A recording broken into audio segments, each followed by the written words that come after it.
The alien medic stood at the edge of the operating chamber, its eyes multifaceted and shimmering like a kaleidoscope fixed on the human lying on the table. "Doctor." Ralston's hands moved with the fluidity of a maestro conducting a symphony, his gloves slick with crimson as he worked frantically to stabilize the patient. Beeping monitors chorused a grim tune, and the alien's bioluminescent skin pulsed a sickly green, a color its species associated with panic. "I can't," murmured Varese, the alien medic. Its voice had an almost musical quality, though now it trembled. This is beyond my training. The cardiovascular cascade has begun. The subject's probability of survival is—" "Don't you dare finish that sentence," Dr. Ralston snapped, his tone a scalpel cutting through Varese's rising hysteria. "We're not losing him." The operating chamber aboard the Galactic Union medical frigate Oratus was a marvel of interspecies collaboration, its equipment adaptable to dozens of anatomies, hummed with advanced technology.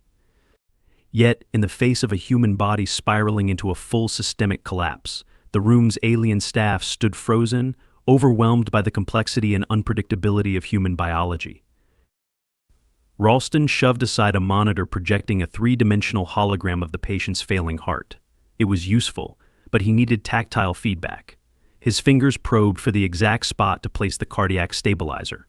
Sweat dripped from his forehead, smudging the visor of his biohelmet. Varese barked. "Prepare an adrenaline auto-injector and a 0.9% saline flush. Now." Varese hesitated, its chitinous fingers twitching, as if caught between fight and flight. "But Dr. Ralston, the cortical simulation suggests." "To hell with simulations," Ralston growled. "We're doing this my way." Varese blinked, or at least the alien equivalent of blinking a disconcerting ripple across its bulbous eyes. It shuffled to comply, but the truth was obvious. The alien medic was paralyzed by uncertainty. Ralston, however, was far from uncertain. 2 hours earlier, the patient Petty Officer Aidan Lars had been wheeled into the chamber following a catastrophic reactor breach on his vessel. Lars had suffered extensive internal injuries, third-degree burns, and severe hypoxia. The alien team's initial prognosis had been grim, and Varese had even suggested palliative measures. But Ralston had vetoed the idea. "Humans are tougher than you think," he'd said. "Give me the tools, and I'll do the rest." Now, as Lars's vitals plummeted and his body writhed on the razor-thin edge between life and death, Ralston's declaration felt like hubris. Yet he refused to entertain doubt. The human body was maddeningly fragile yet astonishingly resilient, a paradox he dedicated his career to mastering. He clamped the stabilizer into place. The machine whirred softly, sending calibrated electrical impulses to the patient's heart. For a moment, the erratic peaks on the ECG monitor steadied, only to plunge again. Lars's heart was in ventricular fibrillation. "Charging defibrillator to 200 joules," Ralston announced. Dr. Varese interjected, "The probability matrix indicates." "Stop talking about probabilities," Ralston barked. "Charge it." Varese obeyed, its clawed hand trembling as it adjusted the defibrillator. "Ready." Ralston pressed the paddles to Lars's chest. "Clear." A jolt of energy surged through Lars's body, arching his back briefly. The ECG monitor spiked and then flatlined. Ralston's jaw tightened. "Charge to 300. "Doctor, perhaps." "I said charge it." The alien medic complied, but its bioluminescence dimmed, a sign of emotional withdrawal. Ralston delivered the second shock, then immediately began compressions. The human doctor's voice was steady as he counted. 1 and 2 and 3 and Varese. Flush the saline. Now. The alien froze. Ralston glared at it. "Varese, look at me. You want him to die? Because that's what'll happen if you don't snap out of it." Varese stammered. Its species was accustomed to scenarios where predictive algorithms dictated outcomes, not chaotic, gut-driven improvisation. The randomness of human physiology terrified it. Ralston sighed through gritted teeth. "Do you trust me, Varese?" The alien hesitated, its kaleidoscopic eyes flickering. Finally, it gave a shallow nod. "Then do what I say." Varese injected the saline solution into Lars's IV line. Ralston leaned over the patient, his hands a blur as he switched to a manual resuscitator. Each compression sent a pulse of life through the failing body, but it wasn't enough. Lars's oxygen levels were critically low, and his organs were on the brink of collapse. Ralston's mind raced. He needed more time. The medical frigate lacked human-specific blood supplies, and Lars's unique antigen profile meant they couldn't risk cross-species plasma. Even the ship's regenerative nanites, hailed as a panacea for most sentients, were incompatible with human DNA. Dr. Varese began hesitantly if we could synthesize a temporary oxygen-carrying medium. Ralston snapped his fingers. Yes, artificial hemoglobin. Brilliant. Can your lab handle that? Varese straightened, its bioluminescence brightening ever so slightly. It will take approximately 20 minutes. Make it 10.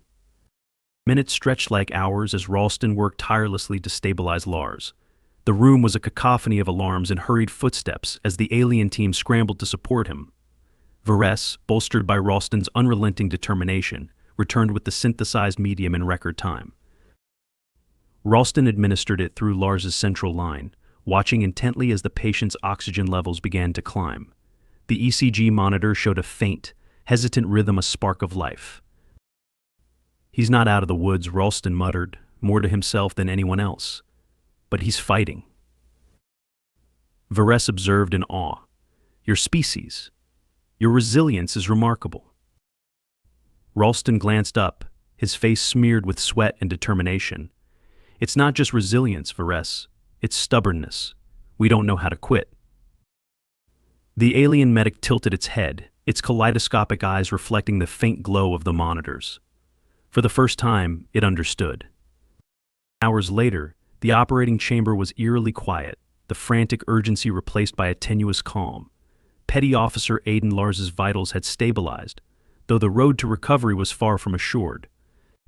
Dr. Ralston sat slumped in a chair, his normally meticulous scrubs wrinkled and stained, his gloves discarded on a nearby tray. Across the room, Varese lingered near the equipment console, its multifaceted eyes flickering between the monitors and the human doctor.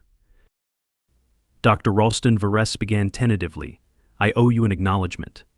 Without your intervention, the patient would have expired. Ralston waved a hand dismissively. Acknowledgement accepted. Now, let's focus on what comes next.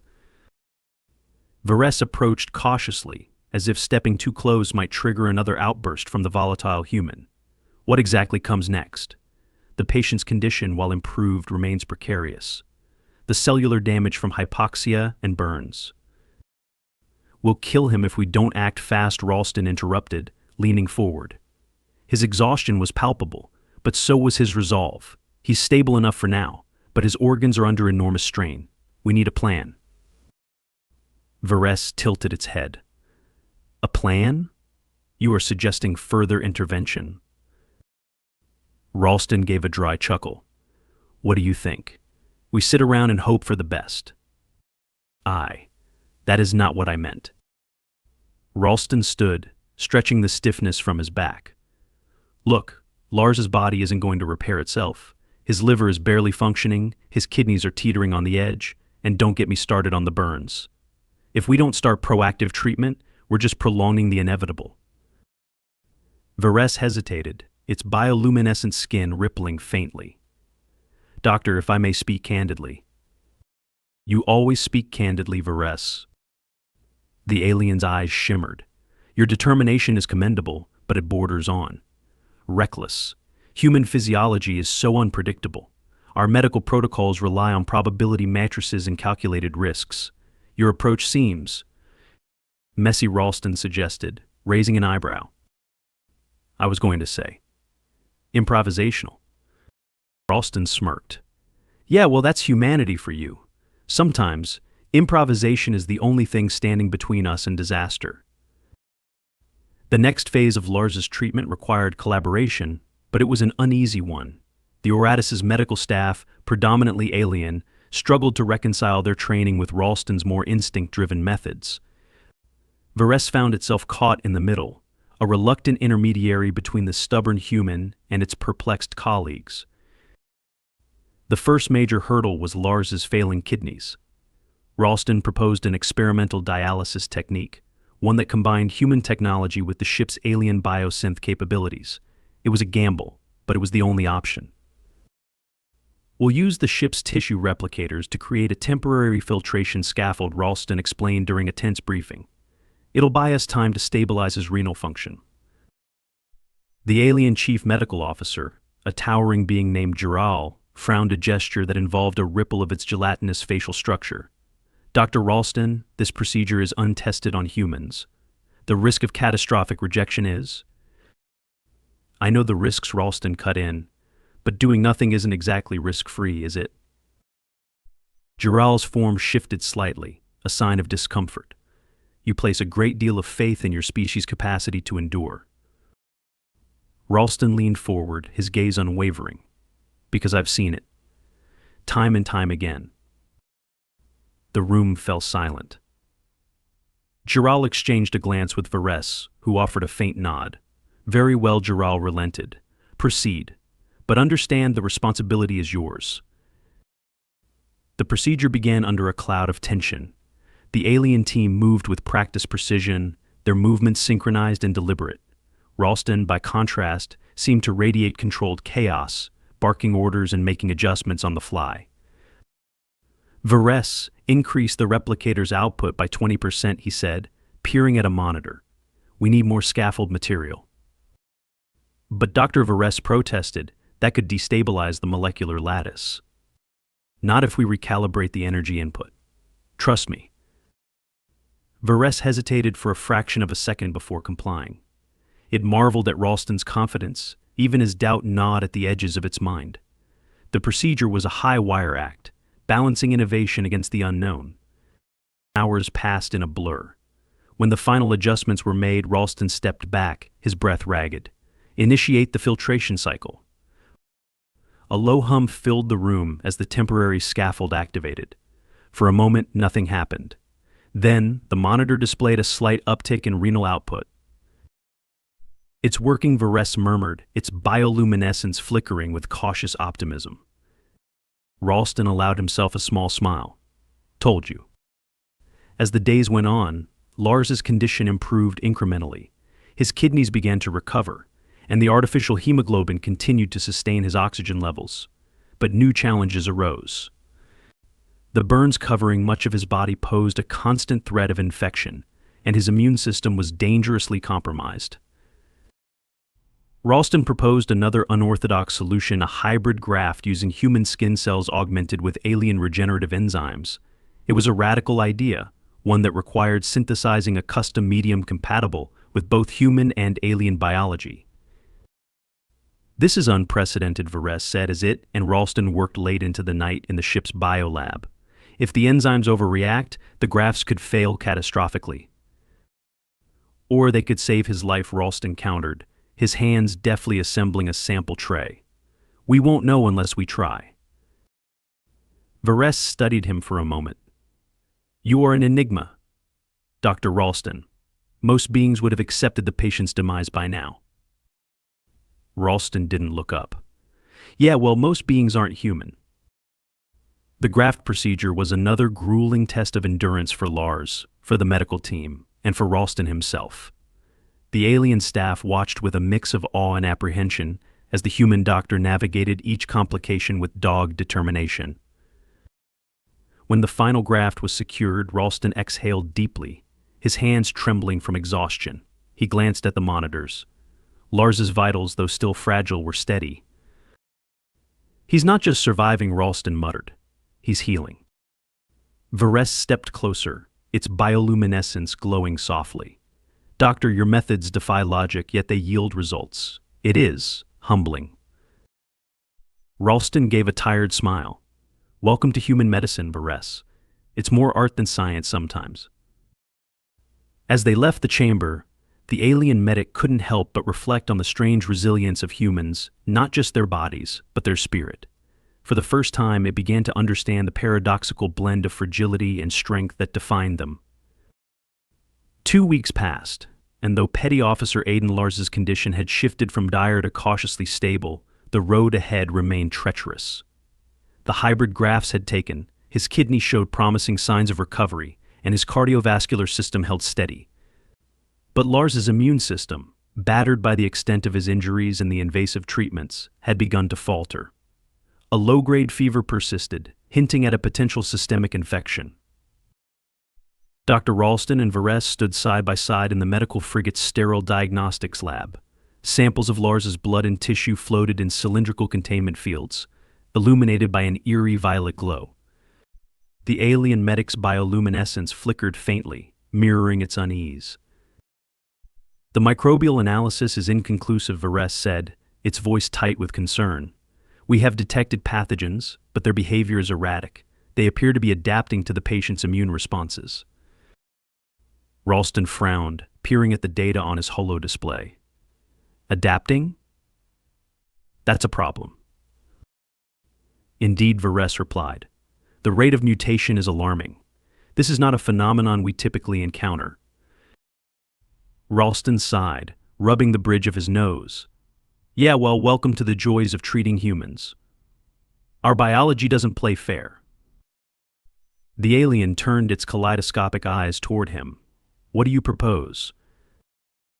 Ralston stared at the display, his mind working furiously. The infection was spreading slowly, biding its time. He needed a solution that would outmaneuver the pathogen's adaptability. His first instinct was to turn to antibiotics, but the ship's supply of human-specific medications was already running low. "We need a targeted approach," Ralston said after a moment. "Something that hits the infection without compromising what's left of his immune system." Varese tilted its head. "Are you suggesting bioengineering a treatment?" Ralston nodded. "Exactly. If we can isolate the dominant strain and tailor a countermeasure, we can stop this thing in its tracks." The bioengineering process was arduous, requiring the combined expertise of the ship's alien specialists and Ralston's deep understanding of human immunology. It took days of trial and error, during which Lars's condition teetered on the brink. His fever spiked dangerously high, and his oxygen levels fluctuated, forcing Ralston to make constant adjustments to his treatment. Despite the tension, Ralston maintained his focus, pushing himself to the limits of endurance. Varese watched with a mix of admiration and disbelief. "You have not rested in over 30 hours," Varese observed as Ralston hunched over a biolab console, tweaking the genetic profile of the experimental treatment. "Your physical capacity to endure such strain is remarkable." Ralston didn't look up. "Thanks for the compliment, but this isn't about endurance. It's about not letting him down." Varese hesitated. "And yet, your methods defy conventional logic. You proceed without the assurances our algorithms demand." Ralston paused, glancing at the alien. "Varese, you're looking at this all wrong. Medicine isn't about guarantees. It's about giving someone a fighting chance, no matter how slim." Varese considered this, its bioluminescence pulsing faintly, a most peculiar philosophy. After 3 grueling days, the team finally synthesized a viable treatment, a bacteriophage engineered to target the adaptive pathogens in Lars's bloodstream. The therapy was cutting-edge, combining human microbiological techniques with the alien crew's advanced biosynthesis capabilities. If it worked, it would destroy the infection without further straining Lars's immune system. Administering the phage therapy carries inherent risks, Varese cautioned as they prepared to deliver the treatment. "If the pathogens mutate further—" "They won't," Ralston said firmly, though his voice betrayed the weight of the gamble he was taking. "They're out of tricks. Let's do this." The treatment was administered intravenously, and all eyes were on Lars as the first dose entered his system. For hours, nothing happened. Then, slowly, the signs of infection began to abate.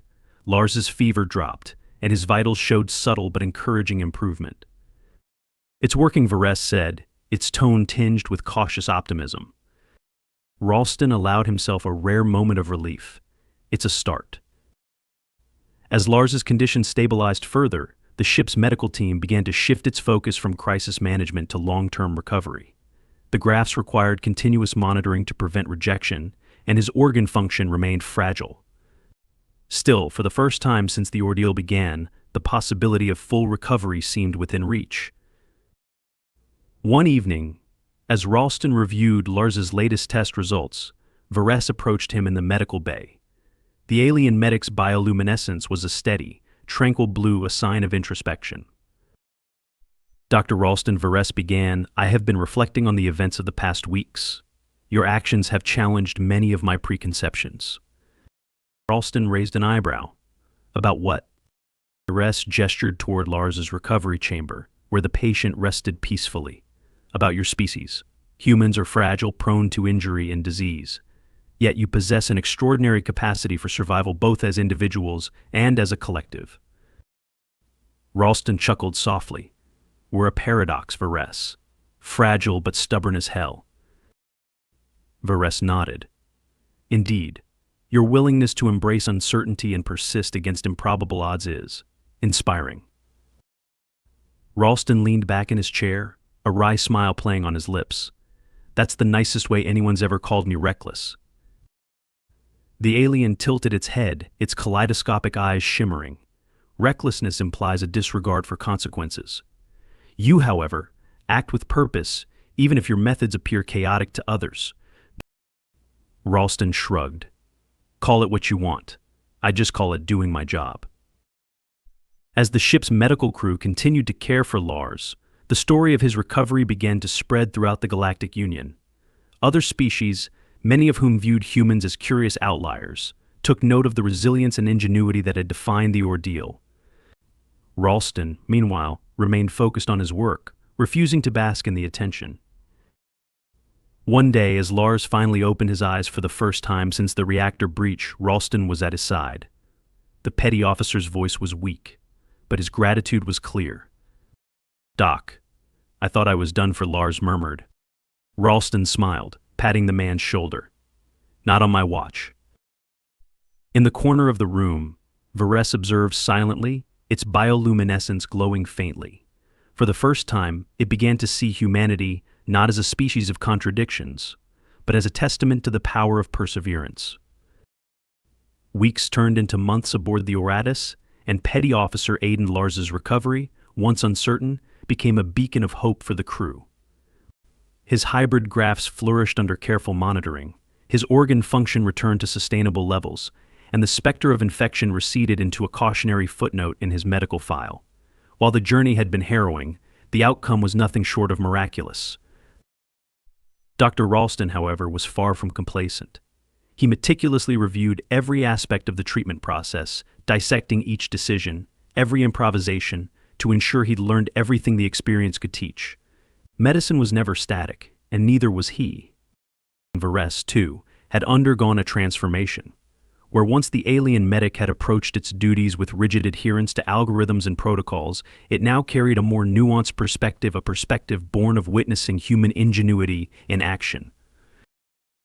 Lars sat upright in his recovery pod, his once pallid complexion now tinged with healthy color. Though his voice remained hoarse from weeks of intubation and minimal use, his spirits were high. Ralston and Varese entered the room, the human doctor carrying a data slate, while the alien medic brought along a tray of nutrient supplements.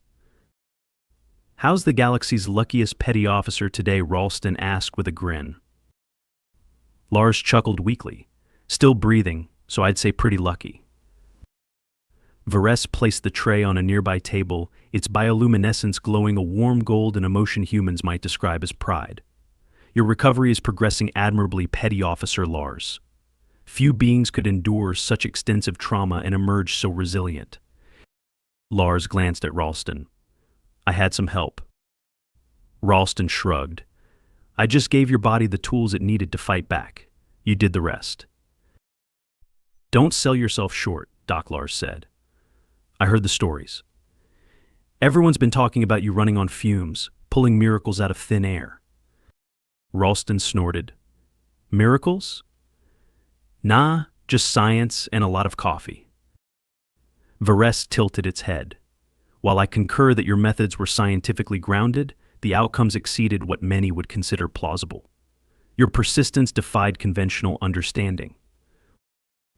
Ralston leaned against the wall, folding his arms. Funny thing about conventional understanding, it's usually just what we've been too scared or lazy to challenge. Outside the recovery bay, the Oratus prepared for its next mission. Word of Lars's ordeal and Ralston's unorthodox methods had reached the Galactic Union's Central Council. The ship was now slated to host a medical symposium, with Ralston invited to present his findings. The event promised to draw representatives from dozens of species, each eager to understand the unpredictable marvels of human resilience. Varese approached Ralston later that day in the medical bay, its posture unusually hesitant. "Dr. Ralston, may I request a moment of your time?" Ralston looked up from his data slate, setting it aside. "Sure, what's on your mind?" The alien medic's kaleidoscopic eyes shimmered. "I have been asked to provide an assessment of your methodologies for the upcoming symposium. The Council is eager to analyze the human factor in this case." Ralston raised an eyebrow. "The human factor? Sounds fancy." "It is a term they use to describe your species' propensity for unpredictable solutions and improvisation," Varese explained. "Your refusal to concede, even in the face of overwhelming odds, is seen as a significant variable in the patient's survival." Ralston chuckled, shaking his head. "So, what's the problem? Write your report." Varese hesitated. "I find it difficult to articulate. Your actions were at times reckless, yet undeniably effective. You operated without the assurances my kind typically require. I do not know how to reconcile this dichotomy." Ralston considered this, then leaned back in his chair. "Varese, medicine isn't about following a playbook. It's about understanding the stakes and making the best call you can with what you've got. Sometimes that means taking risks." The alien tilted its head. "But what if the risks had resulted in failure?" Ralston's gaze softened. "Then I would have learned from it and tried again. That's what we do. We fall down, we get back up, and we keep fighting." Varese studied him, its bioluminescence cycling through muted hues. "Your species is perplexing." Ralston grinned. "I'll take that as a compliment." The symposium arrived, transforming the Oratus into a hub of interspecies collaboration. Delegates from across the Galactic Union packed the main auditorium, eager to hear Ralston recount the saga of Lars's recovery. The human doctor stood at the podium, flanked by holographic displays of medical data and visual aids. "Ladies and gentlemen," Ralston began, his voice steady, "and of course beings of countless other designations, I'm here to talk about resilience, not just the kind you find in patients, but the kind you need as a medical professional." He recounted the harrowing sequence of events, weaving a narrative that highlighted not just the technical challenges but the emotional and ethical dilemmas as well. He spoke candidly about his clashes with the alien team, the moments of doubt, and the importance of trust. "When you're treating a patient," Ralston said, "it's not about what the algorithms say or what the odds are. It's about finding that one sliver of hope and grabbing onto it with both hands. Because sometimes that's all you've got." The audience was silent for a moment, then erupted into applause, an odd, asynchronous cacophony as different species expressed approval in their own unique ways. Varese, seated in the front row, watched with glowing eyes. For the first time, it fully understood the depth of humanity's strength, not just in body, but in spirit. Later, as the delegates mingled in the ship's observation deck, Varese approached Ralston, who was nursing a well-earned drink. "Dr. Ralston," the alien began, "your presentation was illuminating." Ralston smiled. "Glad you think so. I wasn't sure how it'd go over." Varese's bioluminescence brightened. "You spoke of resilience and hope as though they were tangible forces. It is an intriguing perspective." Ralston shrugged. "They're as real as anything else. You can't measure them, but you can feel them." Varese tilted its head, considering this. "I believe I am beginning to understand." Ralston raised his glass. "To understanding and to not giving up." Varese mimicked the gesture, though its species didn't consume liquids. "To resilience." As the Oratus drifted through the vast expanse of space, the stars outside seemed to twinkle just a little brighter. Aiden Lars, now a symbol of survival against all odds, rested peacefully in his quarters. And aboard the ship, a human doctor and an alien medic continued their work bound by the lessons they had learned and the unshakable belief that, no matter the odds, there was always a chance to prevail.